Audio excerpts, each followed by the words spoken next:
हजारीबाग के Sheikh Bhikhari medical college में बिजली पानी और कॉलेज से मेडिकल कॉलेज वार्ड तक ट्रांसपोर्टिंग की सुविधा के लिए मेडिकल स्टूडेंट का धरना प्रदर्शन। हजारीबाग के मेडिकल कॉलेज में मई के बाद जून में भी बिजली पानी और ट्रांसपोर्टिंग की सुविधा को लेकर विद्यार्थियों ने धरना प्रदर्शन किया है। सिद्धांत नारायण पति ने बताया कि कॉलेज के हॉस्टल में पीने का साफ पानी नहीं है, सारे स्टूडेंट बाहर से पानी खरीद कर पीते हैं और बिजली भी नहीं रहती तथा कॉलेज प्रशासन ने बिजली नहीं रहने पे उसके लिए कोई वैकल्पिक व्यवस्था नहीं की है, जिससे इस गर्मी में परीक्षा सर पे रहती हुए पढ़ाई नहीं हो पा रही है तथा मेडिकल कॉलेज से वार्ड तक जाने के लिए ट्रांसपोर्टिंग की कोई भी व्यवस्था नहीं की गई है। सारे स्टूडेंट अपने खर्चे से मेडिकल कॉलेज से वार्ड जाने पर मजबूर हैं। इन्हीं सब मुद्दों को लेकर मेडिकल कॉलेज के स्टूडेंट ने आज धरना का आयोजन किया तथा अपने अधिकार के लिए आवाज उठाई है। शेख भिखारी मेडिकल कॉलेज के प्राचार्य सुशील कुमार सिंह ने बताया कि जो उनके अधिकार में है वो कर रहे हैं तथा जो उनके अधिकार क्षेत्र से बाहर है वह चाहकर भी नहीं कर सकते। उन्होंने बताया कि हजारीबाग में बिजली की व्यवस्था कुछ अच्छी नहीं है और प्रशासन ने कॉलेज में वैकल्पिक व्यवस्था करने नहीं कर रखा है, जिसको लेकर बिजली की समस्या हो रही है। ट्रांसपोर्टिंग की व्यवस्था कुछ दिनों के अंदर टेंडर पास करके कंप्लीट कर लिया जाएगा। देखिए, आज हम लोग सब यहाँ इसीलिए इकट्ठा हुए हैं। हम लोग आज से 1 महीना पहले यहाँ आए थे, पहले भी पानी के समस्या को लेकर और बिजली के समस्या को लेकर। यहाँ पे उस वक्त में सप्लाई पानी का बहुत प्रॉब्लम था और गर्मी ज़्यादा होने के चलते या किसी भी कारण से जो पानी हम लोग को था वो बहुत कम सप्लाई होता था, जिससे कि डेली बेसिक नीड्स भी हम लोग का पूरा नहीं हो पाता था। दूसरा सबसे बड़ा समस्या है यहाँ बिजली का। हम लोग यहाँ पे सुबह से लेकर रात तक बिजली इतना कंटिन्यूटी में बिल्कुल नहीं रहता है। रात को 2-2, 3-3 बजे तक बिजली कटता है, जिसके चलते कि जिनका एग्ज़ाम होता है, जो डेली क्लास करते हैं, ना वो रूम पे फोकस कर पाते हैं अपने काम पर, ना वो यहाँ क्लास में फोकस कर पाते हैं, ना उनकी नींद पूरी होती है, ना कुछ पूरा होता है। और बिजली नहीं होने की वजह से पीने के पानी का भी बहुत प्रॉब्लम है। तीसरा, कैंट लगा हुआ है लेकिन वो सारा ख़राब हो जाता है, वर्किंग कंडीशन में कोई नहीं रहता है, उसका मेंटेनेंस नहीं होता है। अपने कॉस्ट पे हम लोग बाहर से पानी मंगाते हैं और पानी ख़रीद के हम लोग पीते हैं।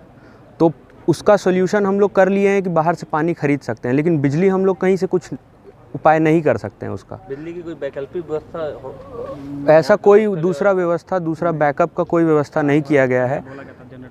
1 साल पहले जनरेटर का बात किया गया था। उस टाइम पे यही होता है हमेशा, जब भी हम लोग ये सब प्रॉब्लम लेके सामने आते हैं तो यही बोला जाता है कि आगे लेटर फॉरवर्ड किया जा रहा है, आपका बात को सुना जा रहा है, आगे लेटर फॉरवर्ड कर दिया गया है, इसके पास उसके पास, लेकिन किसी के पास भी सॉल्यूशन नहीं होता है इस चीज़ का। सारे लोग यही कहते हैं कि हमारे पावर में नहीं आता है, किसी ऊपर वाले के पावर में आता है। अभी पिछले महीने भी शायद आप पिछले महीने भी यही प्रॉब्लम था, लेकिन कोई प्रॉब्लम ठीक नहीं हुआ। ठीक कुछ नहीं हुआ। वो बस कागजी कार्रवाई एक तरह से होके सब बंद हो गया वापस। एक दूसरे पे ब्लेम करता है कि मेरे पे नहीं है, वो दूसरे पे है। तो बस यही प्रॉब्लम आज भी जारी है। और जैसे कि हम लोग वार्ड जाते हैं, ड्यूटीज़ में जाते हैं, हॉस्टल से वार्ड जाने के लिए हम लोग को बस सप्लाई करने का ये प्रावधान है पहले से ही, लेकिन ये आज तक बस नहीं आता है। बच्चे खुद से अपना गाड़ी, अपना पेट्रोल खर्चा करके यहाँ से हॉस्पिटल जा रहे हैं, आ रहे हैं। और जिला प्रशासन, जो सांसद हैं, विधायक हैं, उनसे क्या डिमांड है आप लोग?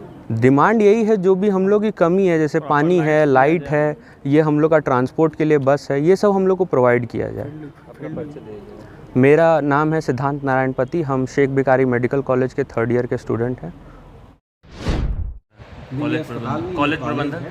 देखिए, बिजली की सुविधा हजारीबाग में बहुत अच्छी नहीं है। 14 से 15 घंटे रहते हैं और बिजली का जिम्मा फ़िलहाल JSBCCL के अंतर्गत सापुर जी पालन जी द्वारा किया गया। हमारे नाम पे अभी बिजली सौंपा नहीं गया है। बिजली उन्हीं के द्वारा सप्लाई होता है, जब तक लाइन रहती है वो लोग देते हैं। जनरेटर की वैकल्पिक व्यवस्था अभी सापुर जी द्वारा नहीं दी गई है, इसलिए जब बिजली कट जाती है तो हमारा ऑफिस हो या हॉस्टल हो या डॉक्टर्स क्वार्टर हो, वहाँ बिजली नहीं रहती। और एक और मांग है स्टूडेंट लोग का कि यहाँ से कॉलेज से अस्पताल वार्ड जाने के लिए बस की सुविधा नहीं है। बस की सुविधा के लिए हम लोगों ने 2020 में 3 बार टेंडर किया, एक भी उसमें नहीं आया। एक बार एक आदमी ने भरा तो उसको एक कल को हम लोग कैंसिल कर दिया। 2021 के जुलाई में विभाग से मांगा गया प्रपोज़ल कि बस विभाग द्वारा दी जाएगी, आप लोग अपना प्रपोज़ल दीजिए कि बस और इसकी। तो उसका हम प्रपोज़ल दिए, लेकिन उस पर करीब कोई फाइनल डिसीजन नहीं हुआ। तो हमने मार्च माह में विभाग से फिर बात की, तो विभाग ने कहा कि नहीं, अभी उस पर फाइनल नहीं हुआ है, आप अपने स्तर से टेंडर कर लीजिए। तो फिर इस बीच में पंचायती चुनाव डिक्लेयर हो गया और तो वो हम लोग इस बार टेंडर करेंगे। एक बार टेंडर सफल हुआ तो जिसमें उनका रेट 1,22,000 रुपये एक माह का बस का मांगा गया, जो कि हमें लगा कि जमशेदपुर और धनबाद की तुलना में काफ़ी ज़्यादा है, वहाँ 70-72 हज़ार में। तो हमने उसमें लगा कि कुछ आंतरिक मतलब कल को फाइनेंशियल प्रॉब्लम आएगा, इसलिए उस टेंडर को हमने कैंसिल कर दिया। इतना पावर हम लोगों की टेंडर कमेटी को है। तो इस बार हम लोग उसके लिए काफ़ी ये है और टेंडर हम लोग मंडे तक फ्लोट कर देंगे और 15 दिनों के अंदर में बस के लिए हम लोग नया टेंडर निकाल देंगे। उसके बाद जैसे लोग उसमें भागी लेते हैं तो आगे जैसा होगा वैसा हम लोग करेंगे। हम लोग उसके लिए प्रयासरत हैं।